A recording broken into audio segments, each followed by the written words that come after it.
जय श्री राधे।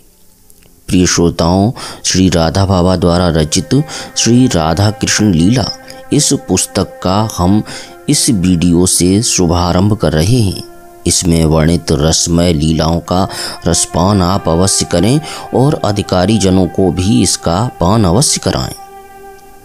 प्रिय साधकों, सच्चिदानंद प्रेम स्वरूप अप्रतिम दिव्य मधुराति मधुर स्वयं रस रूप भगवान श्री कृष्ण की वृंदावन लीला अत्यंत ही मधुर और अनिर्वचनीय है। इस लीला में प्रेम के शांत, दास्य, सख्य, वात्सल्य और मधुर सभी रसों का पूर्णतम प्रकाश है। इन रसों में वात्सल्य और मधुर ये दो रस नारी प्रधान हैं। मधुर रस में तो केवल नारी की ही लीला है, इसीलिए भगवान श्री कृष्ण की इस मधुर वृंदावन लीला में गोपी रूप में नारी भाव की प्राप्ति के लिए बड़े बड़े ज्ञानी भक्त, मुक्त ऋषि मुनि, देवता, श्रुतियाँ और साक्षात ब्रह्म विद्या तक ने प्रयास किया है। सदा सब करते रहते हैं तथा विरज में नारी भाव को प्राप्त करके गोपी रूप से भगवान श्री कृष्ण की मधुर सेवा का अधिकार लाभ कर अपने को धन्याति धन्य मानते हैं। श्री यशोदा जी, श्री रोहिणी जी तथा उनकी समवयस्का सखी गोप देवियाँ विशुद्ध वात्सल्य भाव से श्री कृष्ण की नित्य अनन्य सेवा करती हैं और श्री राधा जी आदि मधुर भाव से नित्य निरंतर सेवा परायणा रहती हैं। ये महाभाव रूपा श्री राधा जी वास्तव में श्री कृष्ण की ही अभिन्न स्वरूपा, उन्हीं के साक्षात आनंद स्वरूप आह्लादिनी शक्ति रूप की लीलामयी सजीव प्रतिमा है। श्री राधा और भगवान श्री कृष्ण में तत्वतः स्वरूपतः नित्य अभेद है, परंतु लीला के क्षेत्र में इनकी अनादिकाल से नित्य भेद रूप में ललित लीलाएं चलती हैं और अनंत काल तक चलती रहेंगी। विप्रलंभ और संयोग दोनों स्वतंत्र रस हैं, तथापि श्री राधा माधव स्वरूपतः नित्य अचिंत्य अनिर्वचनीय युगपत परस्पर विरोधी धर्म गुणाश्रय होने के कारण उनकी मधुर लीला में ये दोनों ही सदा साथ वर्तमान रहते हैं और नित्य नव नव रस तथा रसास्वादन का उदय करते रहते हैं। महाभाग्यवती अगणित गोप रमणियाँ श्री राधा की ही काय विहु रूपा हैं और सब श्री राधा जी का ही सेवन, अनुकरण, पदानुसरण करती हुई धन्य होती हैं। इसी से श्रीमद् भागवत में इनकी लीला स्थली वृंदावन की, विरज गायों की तथा इन विरज देवियों की चरण रज तक की इतनी महिमा और स्तुति की गई है। स्वयं ब्रह्मा जी भगवान श्री कृष्ण का स्तवन करते हुए कहते हैं, श्रीमद् भागवत 10:14-31, अहो अति धन्या व्रज गौरमण्यः स्तन्यामृतं पीतं तीयुते मुदा यासां विभो वत्सतरात्मजात्मना यतृप्त ये अद्यापि न चालं धुरः। स्वामिन, बड़े बड़े यज्ञ आपको अब तक तृप्त नहीं कर सकी, परंतु विरज की गायों और गोप रमणियों को धन्य है जिनके बछड़े और बालक बनकर आपने उनके स्तनों से निःसृत दूध सुधा का बड़ी प्रसन्नता से पान किया है।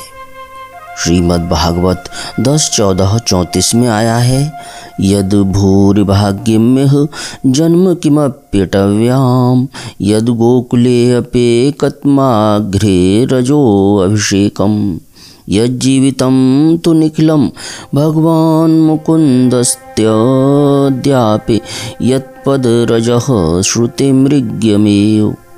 प्रभु, इस वृंदारण्य में विशेष करके गोकुल में किसी भी पशु पक्षी कीट पतंग जड़ वृक्ष आदि योनि में मेरा जन्म हो जाए, यह मेरे लिए बड़े सौभाग्य की बात होगी, क्योंकि यहाँ जन्म लेने पर आपके किसी न किसी प्रेमी की चरण धूलि तो मेरे ऊपर पड़ ही जाएगी।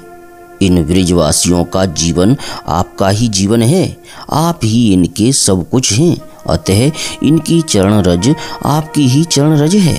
आपकी चरण रज को तो श्रुतियां अनादिकाल से ढूंढ रही हैं। श्री सुखदेव जी ने यशोदा आदि की प्रशंसा करते हुए कहा है, श्रीमद् भागवत 10:9-20। नेमं विरिंचो न भवो न सीरप्यं संश्रया प्रसादं लेभिरे गोपी यत्तत्प्राप विमुक्तिदात। मुक्तिदाता भगवान मुकुंद से जो कृपा प्रसाद यशोदा मैया को मिला, वैसा न ब्रह्मा जी को, न शिव जी को और न नित्य वच्च विहारिणी लक्ष्मी जी को ही कभी प्राप्त हुआ। श्री उद्धव जी तो गोपी रज प्राप्ति के लिए लता औषधि बनना चाहते हैं। श्रीमद् भागवत 10:47-61-62।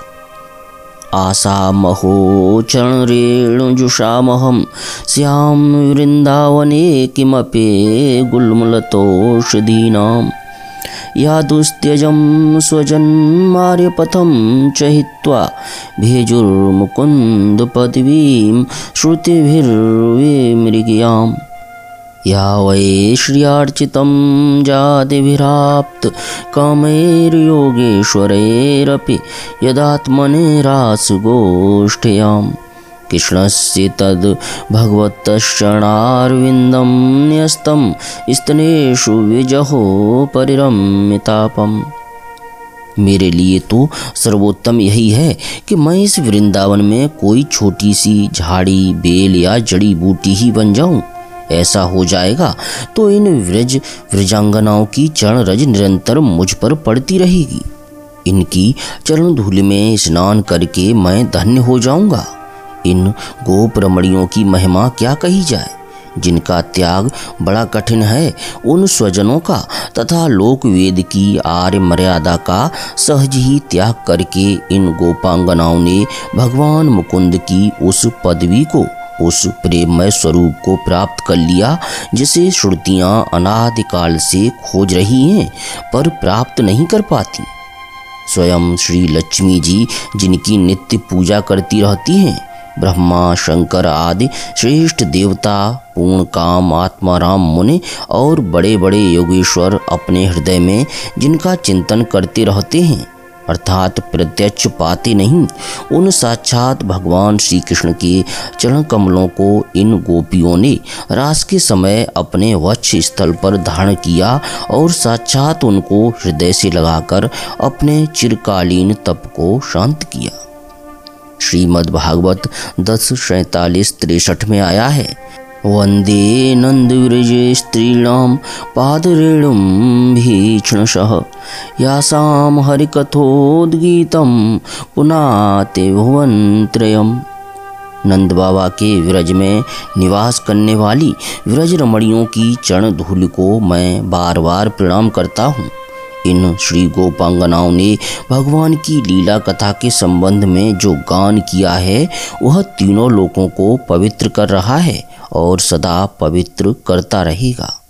ऐसी महिमामयी इन विरज नारियों का, जिनमें जगत जननी श्री राधा जी मुख्य हैं, श्री राधा रानी की कृपा से ही इस श्रृंखला में किंचित पुण्य स्मरण किया गया है। यह पुण्य स्मरण समय समय पर एक संत श्रद्धेय श्री राधा बाबा के द्वारा लिखित है और प्राय कल्याण में प्रकाशित भी हो चुका है। इस पुण्य स्मरण को सुनकर सभी को यथा योग्य लाभ उठाना चाहिए। यह मेरा आप सभी से विनम्र निवेदन और अनुरोध है।